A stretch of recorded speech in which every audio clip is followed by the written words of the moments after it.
Hello everyone, it's Carmony from Longgame.haf here. Welcome back to yet another week on the channel. Today we're continuing the journey with ashwagandha. Last week I started going into some of the health claims being made about ashwagandha and whether or not they were valid. Click here if you missed that because I had too much to talk about, and so this week I'm just continuing on from that video. In the first video I talked about the more well-known effects of ashwagandha. So those were things like sleep improvement, stress reduction, and also improvements to cognitive function like memory and attention. These were areas that had a bit more research behind them, but today I'm going into the health claims with slightly less information and research behind them, and I'll try to figure out how valid those claims are. I'm talking about things like boosting athletic performance and muscle growth, weight loss, and also increases to testosterone levels. So let's just get right into it.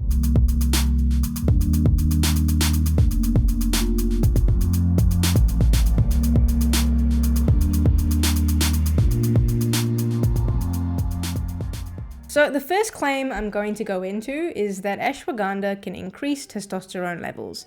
I feel this is quite a popular claim regarding the supplement and is a reason that many people in the lifting and bodybuilding space in particular like to take ashwagandha. Now, again, there aren't that many studies on this, but I think there are two studies in particular that have gotten people quite excited. And the first is this double-blind randomized controlled trial from 2019, which gave 21 milligrams of a particular extract of ashwagandha that had more withanolides in it. Remember, it's the withanolides in ashwagandha that seem to be responsible for many of its effects. But they found that the men that received the treatment had increased levels of testosterone after 8 weeks of using it. And the second trial, which was done a couple of years later in 2022, had a similar time frame of 8 weeks, but it used 300 milligrams of ashwagandha root extract. Again, they found that serum testosterone levels increased in the men that were taking the supplement. Now, both of these trials only had around 50 people participate in them, and in research terms, that's a tiny amount and not large enough to really make any conclusions. But also, 8 weeks isn't very long. These studies are a great starting point though to really do more long-term research with more people, so I expect to see that in the future. Now, you might be wondering how exactly ashwagandha can increase testosterone levels. I'm honestly going to sound like a broken record here because I think a lot of the effects that ashwagandha results in is actually largely just a byproduct of reducing stress and cortisol levels. Now, in my first video, I explained that the supplement has been shown to be effective in reducing stress levels, and chronic stress is actually something that can slow down testosterone production because of the elevated cortisol levels. So these increases to testosterone that the studies are finding, they may be because of the reduction in stress. Another way that ashwagandha could increase testosterone levels is by increasing something called luteinizing hormone.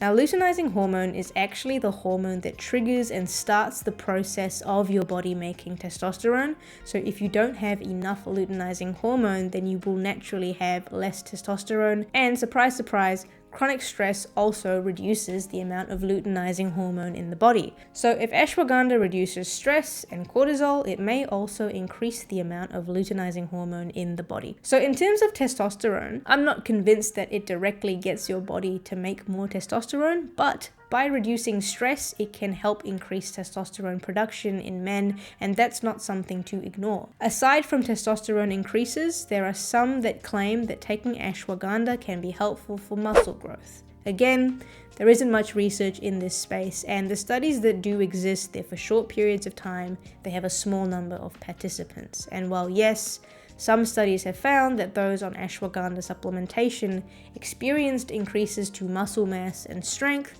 I think this is once again more so to do with stress reduction and improvement to sleep quality. Chronic stress and high cortisol levels can slow down muscle growth because it interferes with protein synthesis.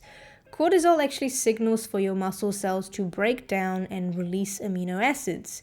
And this is because when your body is stressed, it thinks it needs more energy available for survival purposes, and breaking down muscle is one way to make sure that that energy is always available. So stress actually leads to muscle loss. And cortisol will also interfere with the process of making muscle. So as you can see, by reducing cortisol levels, it's not surprising that one of the byproducts that we may see is an improvement to muscle growth. But there is one other way that ashwagandha may help with muscle growth, and that is with its antioxidant and anti-inflammatory effects.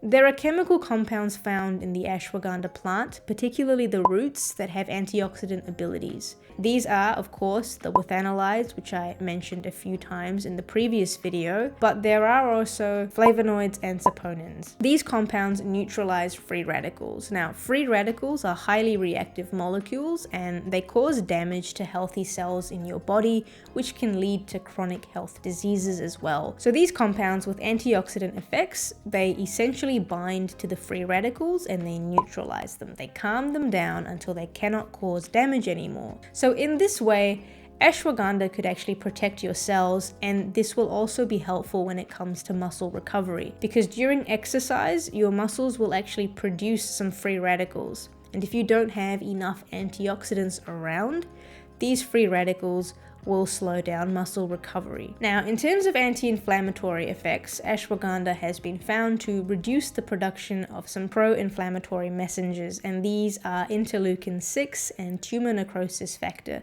You don't need to remember these names, but they are part of your immune system and they lead to inflammation. Now, when you exercise, for example, lift weights, this causes initial damage to your muscles, and if you have some anti-inflammatory action going on, then the muscle recovery process can speed up as it can reduce this inflammation more efficiently. But again, when it comes to muscle recovery, getting enough good quality sleep is also a huge factor that can boost recovery and growth of muscles. So as you can see, there are a few ways that ashwagandha can be giving these boosts to muscle growth that some people are finding. Now, finally, let's talk about weight loss. There honestly isn't enough research on this because with weight loss, you want to see long-term studies, which currently don't really exist for ashwagandha. Now, there was a decent study from 2017 that looked into weight loss in adults with chronic stress taking ashwagandha, and they did find that participants lost weight. But the fact that they focused on people with chronic stress again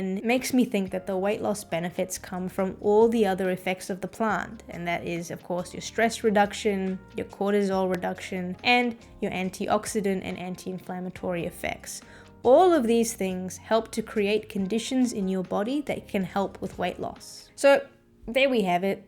That's where things currently stand with ashwagandha, and there's clearly some good benefits to this supplement, especially in terms of reducing stress and improving sleep. But a lot of the other effects, like increased testosterone, improved memory and attention, increases to muscle growth and recovery. I think a lot of these things are mainly due to the overall reduction in cortisol and improvements to sleep. Now, aside from muscle growth, which the anti-inflammatory and antioxidant effects could be quite beneficial for. That doesn't mean that these claims aren't valid. I'm just trying to point out that you can get all these benefits from improvements to sleep and stress reduction, and ashwagandha isn't the only thing out there that can help with stress.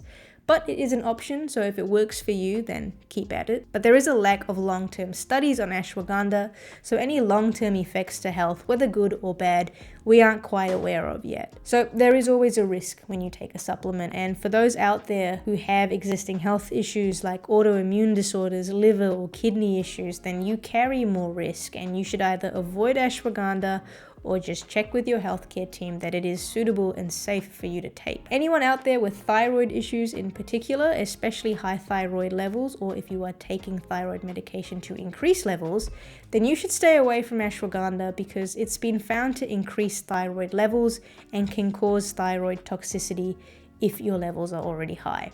So you personally would want to look at other ways to reduce stress and improve sleep rather than taking ashwagandha. Now, there is one area I haven't really touched on with ashwagandha, and that's on fertility. There is the claim that it can improve fertility in both men and women. Now, at this stage, I don't think I know enough to go into that. I need to go and do more learning on infertility and then see how or if ashwagandha could benefit. I'm not there yet, but potentially in the future, I'll make a video where I explore all the information on that. I hope this video was helpful. Please like and subscribe if you learned something or just enjoyed the video. I put out a new video every Friday that can help you get educated about health in some way. Hope you all have a great week, and I'll see you in the next video. Until then, keep playing the long game.